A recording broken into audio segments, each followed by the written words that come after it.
There was a murder here. A mother and daughter were stabbed to death by a psychopathic criminal piece of shit.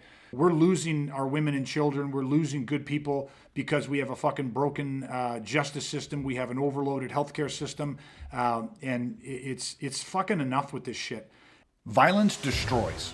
Weaponizing is the counter strategies to violent criminal assault. Hey, I'm Greg LaBeouf, aka The Violence Guy, and I'm sharing with you how I went from the victim of a brutal attempted murder to mastering the tool of violence and protecting myself and family, and how you can do the same from the safety and comfort of your own home. Welcome to Weaponizing DIY. If you are listening to this, there can't be any more excuses. There are tons of people that are going to try to fix our justice system. There's lots of people that are working with all earnest inside of our healthcare systems. There are good people out there trying to. We need the gap. The gap is we had 12 people phone into 911 to report the brutal murder of a woman, and a mother and a child, and we had nobody step in.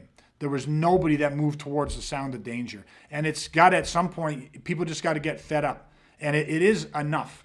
And here's the thing. There are plenty of people out there that are listening to this right now that have both the willingness and the fucking courage to do something, but you don't have the fucking training. Now, I'm not saying that you can't stop and save those lives, but when you have willingness and courage without training, odds are we'll lose you too.